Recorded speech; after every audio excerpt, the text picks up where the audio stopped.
Le Club Culture Européen avec les sorties ciné de la semaine, comme chaque mercredi. Bonjour Laurie Choleva. Bonjour Dimitri, bonjour Anissa, bonjour à Laurie. tous. On va voir quoi cette semaine? 2 films présentés au Festival de Cannes, La Vénus électrique qui a fait l'ouverture hier et L'Abandon qui est présenté ce soir. Allez, à tout de suite. Mais d'abord, le livre du jour. Bonjour Nicolas Caro. Bonjour Dimitri. Chaque jour, cette semaine, vous nous présentez l'un des 5 romans sélectionnés pour le prix littéraire européen GMF. Ce matin, ça va faire du bruit. Et c'est le titre d'ailleurs, Bruit, aux éditions Incultes, et ça commence justement avec une fillette qui essaye de se mettre les mains sur les oreilles pour ne plus entendre. Il est 6h du matin, je le sais parce que tout est minuté dans ce livre. Ça tape, ça fracasse, un mur qui s'effondre, le bruit est quasiment d'un troupeau d'éléphants, ça hurle. Police, ouvrez, 6h01, casque, bouclier, armes, ils entrent dans l'immeuble. 6h02, on sort le bélier pour défoncer la porte. Ah oui, minute par minute, c'est pas vraiment une façon de parler. Et non, c'est littéral, chaque paragraphe correspond à 1 minute. Et nous, on suit F, la fillette, et ça dure jusqu'au soir, et tout le temps du bruit. 11h13, au fond d'une cuisine, l'eau se met à bouillir pour le thé, le linge en machine frappe le hublot, toujours des sons. 11h14, un poste de radio analogique, je fais bien. Oui. Bref, vous avez compris. Bref, c'est un roman sur le bruit du monde. Sur le vacarme permanent partout, oui, mais les histoires qui vont avec et le bruit qui nous emmène, en fait, c'est lire un roman par le bruit que la vie produit, les vies, puisque l'on suit plusieurs personnages différents au fur et à mesure de l'avancée du livre. Ève, donc, c'est le fil rouge, elle a un manteau rouge d'ailleurs, qui fuit et donc qui nous fait traverser ce monde de bruit. On entre aussi dans les pensées des personnages, il y a une forme de flux de conscience, si vous voulez, mais tout est toujours très clair, c'est pas du flux de conscience à la James Joyce, c'est une expérience de lecture, en fait, ce livre, on entend tout. C'est très compliqué de rendre le bruit en littérature et Anne Savely a envoyé toutes les techniques, évocation, onomatopée, parfois rarement, rythme, parce que ça va vite, elle signale à la fin qu'elle a mis 23 ans pour l'écrire. Ah oui, 23 ans, l'œuvre d'une vie. Donc, Bruit de Anne Savely, sélectionné pour le prix littéraire européen GMF. Le verdict le 10 juin. Merci beaucoup Nicolas Caro. On passe aux sorties ciné de la semaine. Laurie Choleva, vous nous parlez du film qui a fait hier l'ouverture du Festival de Cannes. Et qui est sorti simultanément, La Vénus électrique, nouveau film de Pierre Salvadori, réalisateur entre autres dans Liberté.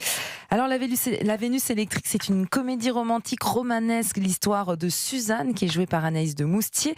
C'est elle, la Vénus électrique, une attraction de fête foraine dans le Paris des années 30. Un jour, Antoine, un peintre en mal d'inspiration depuis le décès de sa femme, la prend pour une médium et lui demande de le faire communiquer avec sa défunte épouse. Et à travers ces séances de spiritisme, Suzanne va découvrir Antoine et en tomber amoureuse. Peins le monde pour moi. Elle m'a demandé de peindre. C'est merveilleux ça. Je n'avais pas touché un pinceau depuis son décès. Ah, Irène, si tu savais, ce lac. Je voudrais parfois y retourner et m'y laisser couler. Hein? Je te l'interdis, tu m'entends? Un savoureux casting, alors Anaïs de Moustier, Pio Marmaille, Gilles Lelouch, Vima Laponce ou encore Gustave Kervern pour ce film qui propose un jeu de manipulation et de faux semblants captivant. C'est aussi un film sur le mensonge, l'amour, la créativité. C'est un tiroir plein de rebondissements qui virevolte, qui nous embarque.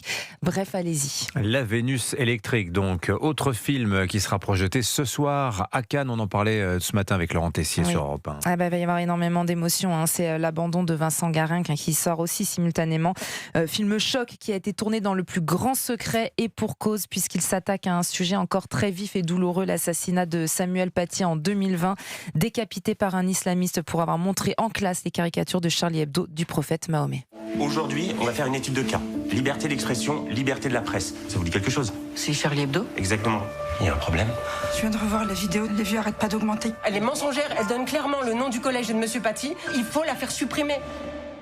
Le film se concentre sur les 11 jours qui ont précédé le drame et ausculte tout le mécanisme et l'engrenage qui a permis cet acte. Le professeur a d'abord fait l'objet de calomnies de la part d'une élève qui n'avait même pas assisté au fameux cours, de menaces, de harcèlement en ligne. La mort de Samuel Paty a choqué le pays et le monde et ce film lui rend franchement un très bel hommage. On apprend plein de choses et c'est vraiment... très très très poignant, c'est un film essentiel et surtout l'interprétation subtile et en retenue d'Antoine Reinhardt est très très bluffante. Il a travaillé main dans la main avec la sœur de Samuel Paty, c'est très documenté. Ouais, je me demande comment ça va être reçu par le monde entier parce que c'est très franco-français cette histoire, bien que ça parle, je pense, à beaucoup de pays. Et comment on tourne un film clandestinement, pratiquement, dans le secret. Oui, on l'a appris. Vous n'en aviez pas entendu parler? On savait qu'il y avait un film qui se préparait, mais on n'avait aucun élément, on n'avait aucune information, pas de date de sortie, rien. Il a été annoncé là, lors de la conférence de presse pour le Festival de Cannes.